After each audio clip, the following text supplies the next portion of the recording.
estéticas, ni del clima que me dio calor, ni nada, sino por esta situación. Muy bien. Bueno, pues vamos a comentar, a iniciar. La mayor parte del tiempo la vamos a pasar comentando los que enviaron sus escritos y que les comentamos que se animaran a presentarlo, leerlo y todo esto. La sesión pasada fue muy rica. No sé si nuestro hermano Samuel, que no se pudo conectar porque tuvo algunos pequeños problemas de salud, pudo ver la sesión en video. Samuel, allá desde Portland, ahí la Eh, subimos. no la he visto, necesito ponerme al día. Gracias Ah, por muy bien. preguntar. Bueno, Sí, pero ahí, bueno, ¿cómo sigue de salud, hermano? ¿Bien? ¿Mejor? gracias a Dios estoy Qué bueno, mejor y estable. Sí, gracias. muy bien. Ujú. La sesión pasada, la mayor parte fue comentar los trabajos de Margie y de Leti, que fueron muy elogiados y con algunas observaciones, porque siempre que dejamos reposar un escrito, aunque sea un día o dos y si es más tiempo, nos damos cuenta que le debemos hacer cambios o que se puede decir de una mejor manera. Les comento que yo en estos días he estado estas 2 últimas semanas revisando 2 escritos amplios que van a ser 2 nuevos libros.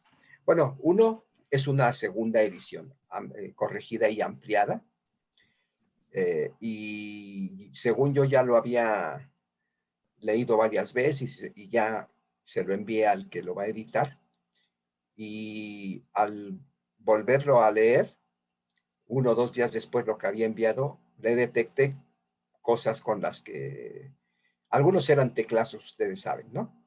Por ahí, o falta alguna letra y demás, pero otras eran sí cambios más de orden de la frase o alguna palabra que noté que se repetía en 1 o 2 páginas, qué sé yo.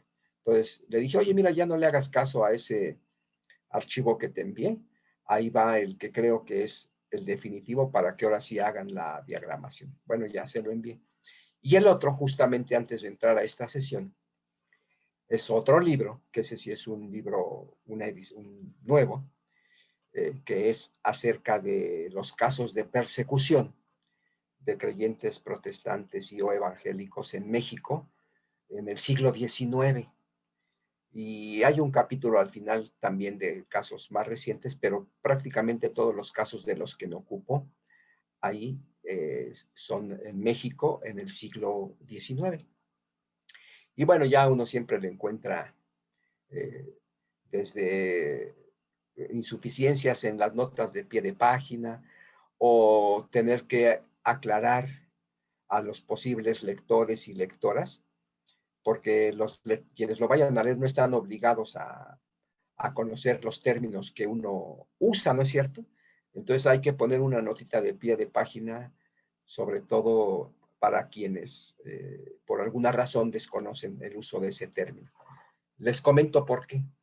Resulta que uno de los casos de persecución sucede en 1870 en las afueras de la Ciudad de México, lo que ahora es parte de la zona conurbada.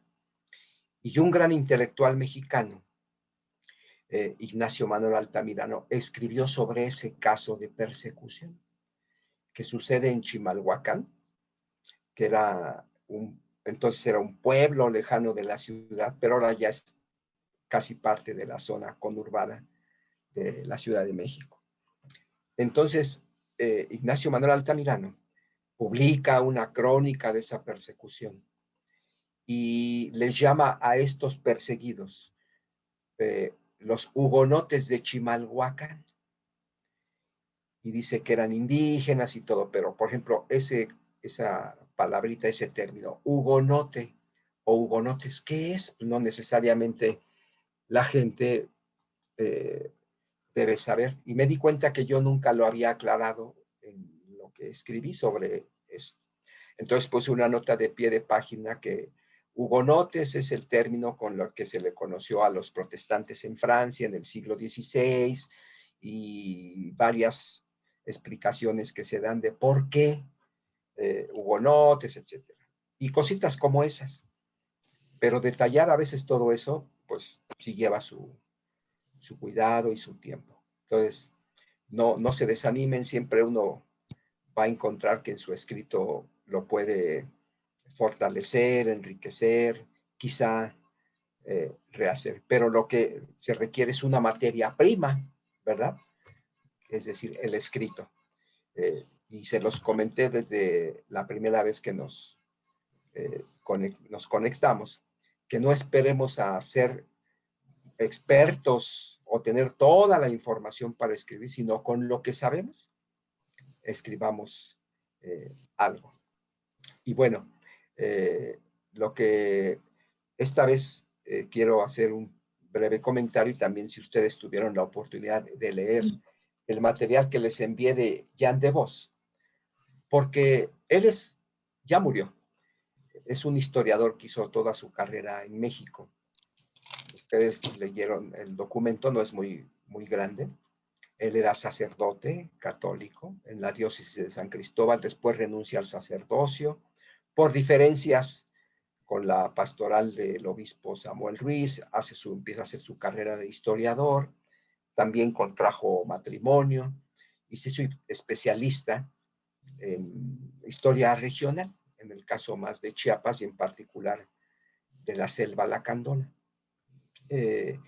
Ahí en el trabajo de que escribió Jan de Vos vienen imágenes de varias de sus obras, y una de ellas, no fue la última, pero casi la última, sobre la selva lacandona, una tierra para soñar sueños, cuenta la historia de las migraciones o la colonización de la selva lacandona en el siglo XX, a partir de historias de vida de diversos personajes. Y de ahí es un libro muy aleccionador, muy bonito, que uno puede seguir quizá ese modelo para contar la historia de algún lugar, de algún colectivo, qué sé yo, ¿no?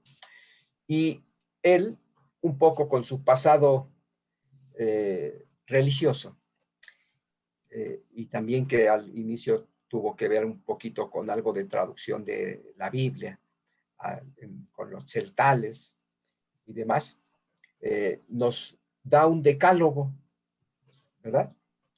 Y dice, inclusive hace el símil con que no es el decálogo como en el Antiguo Testamento, las tablas de la ley de Moisés, sino dice que un decálogo más para quienes cultivan la disciplina de Clio, es decir, la historia, ¿no?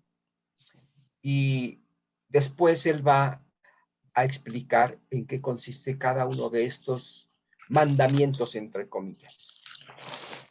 La investigación o el trabajo que ustedes vayan a realizar para nuestro taller, ya como trabajo final. Si no es de historia, creo que de todos modos les puede ayudar mucho. Para quienes van a escribir más una cuestión narrativa, quizá no tanto.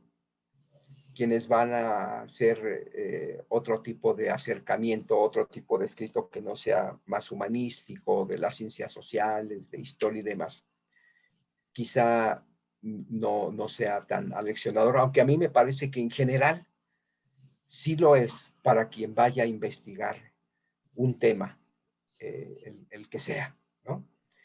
Y nos ayuda un poquito a centrar la temática sobre la que queremos investigar y o posteriormente escribir.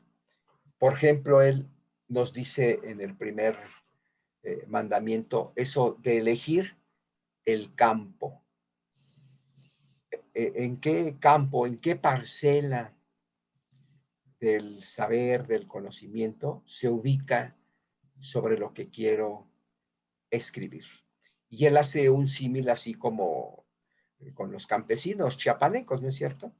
Que escogen una determinada tierra dependiendo del fruto que quieren obtener. Sabemos que hay tierras que son para determinados, para sembrar y esperando que haya cosecha de determinado resultado, y que ahí no en todos lados se da lo mismo, ¿verdad? Si es una parcela, una tierra en zona tropical, es propicia para ciertas semillas. Si es en otros lugares, es entonces otro tipo de siembra la que se debe de realizar. Y bueno, ahí nos va diciendo sus ideas y todo, y después el campo en el que él se empezó a investigar y después terminó siendo un especialista, que es historia regional. Y sobre todo, historia de los más desposeídos en el caso de Chiapas, la zona, que son pueblos que vienen de origen maya. Entonces, ahí lo de Jan de Vos se los puse para que ustedes lo vayan leyendo con calma, vayan haciendo anotaciones, las ideas que a ustedes les parece que son útiles, se apropien, pero también las transforman, porque no son mandamientos para seguir al pie de la letra, pero sí son experiencias que nos ayudan a nosotros a captar nuestro tema y después darle forma escrita. Una de las cosas con las que yo he luchado mucho en mi vida, no sé si ustedes también les ha pasado, es que hay gente que es muy cerrada metodológicamente y que quiere que vayas al pie de la letra de lo que dice cierta metodología. Por ejemplo, yo siempre tuve problemas cuando me pedían el famoso marco teórico, ¿no? Porque yo decía, pero ¿cómo, si todavía no sé ni lo que voy a hallar, cómo voy a decidir desde dónde lo voy a explicar? Que no es al revés, yo les decía. No es primero adentrarme en mi objeto de estudio y la misma investigación me va mostrando por dónde es. Porque si yo decido conceptos y categorías explicativas de algo que todavía no tengo suficiente información, a lo mejor estoy empezando mal. Y ahí siempre fue una lucha que tuve, con determinadas experiencias, a veces buenas, pero a veces otros que decían, no, es que así tú tienes que presentar ya tu marco teórico. No sé si sobre esto ustedes quieren comentar algo, no es una cuestión sobre metodología, pero si leyeron algo de lo de Jan de Vos y que a ustedes les sea de utilidad para lo que están escribiendo o lo que piensan escribir. Quien quiera, por favor, sintonizas, pone su micrófono adelante. A mí me gustó donde resumió 3 características y dijo que sea verdadero, bueno y bonito. Es muy sencillo, ¿no? La parte estética, ¿verdad? Porque luego a veces uno lee ciertas cosas que son muy áridas, que a lo mejor son muy eruditas, pero no me entusiasmaron, ¿verdad? Ni me dejaron una sensación, vamos a decirlo así, de agradecimiento. Sus libros son muy bonitos. Cuenta esas historias de una forma muy atractiva. No necesariamente ustedes los tienen que leer, pero si quisieran leer uno es ese sobre la historia el último volumen de 1950 al año 2000, cuenta la historia de la selva lacandona, una tierra para soñar sueños. Me parece muy, muy bonito, muy atractiva la manera en que él escribe esas historias de vida para contarnos la historia de una región. ¿Alguien más? Sí, Roma, adelante. Pues yo creo que el escrito de Jan de Vos es muy bonito, es muy, muy ilustrador y sobre todo lo que a mí más me gustó es que aunque es o sea, es un escrito metodológico, no lo vuelve tedioso, sino que logra como escribirlo como en un término medio. No deja de ser algo científico, ¿no? O sea, porque es metodología, pero tampoco se convierte en algo así como de esos manuales que luego te chutas y que en la 5ª hoja ya te estás durmiendo porque están bien pesados. Y me recordó un poquito al estilo de Humberto Eco, en su libro de cómo escribir una tesis, precisamente, ¿no? Los dos son metodológicos, son científicos, pero están escritos como en un nivel como que mediador, ¿sí me explico? Entre el público general, como él mismo lo dice, y el público, digamos, que se va a dedicar a la investigación. Muy bien. Si de aquí no están pensando escribir una tesis, está bien. El título del libro de Eco quizá luego a veces ahuyenta a posibles lectores o estudiosos de ese libro, porque diciendo, no, pues yo no voy a hacer una tesis, entonces pues, a mí no me funciona. Quizá era cómo escribir una investigación o algo así, porque no toda investigación es una tesis.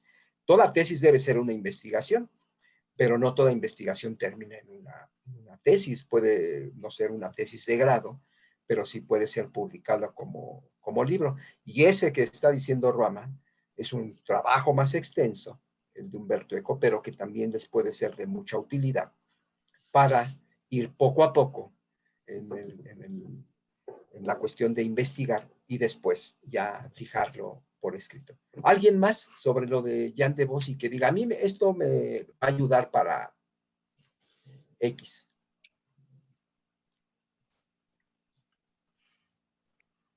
Me gustó la información que él iba recabando y que él dice, bueno, la voy a escribir para este momento. Y seguí investigando, anotaba, lo voy a escribir para esta parte. Yo creo que eso a mí también me llamó mucho la atención, porque ves, uno quisiera tener todo junto, ir escribiendo, y eso es descansado y se van dejando las cosas, pero como él decía, yo voy haciendo unas cajitas, como un fichero, ir guardando. Al final voy a tener todo junto. Y yo creo que eso nos motiva también a nosotros y nosotras ahora que estamos queriendo aprender a escribir, que de repente no vamos a tener todo de una sola vez. Pero si empezamos con pequeña información y la vamos juntando, diciendo en qué momento la voy a usar, nos va a ser muy útil.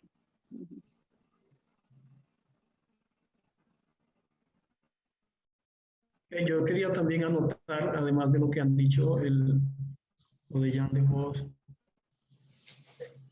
Él puede seleccionar 10 punticos para un trabajo, para un escrito. Y yo quería como poner aquí en contexto si... Vilma ya se...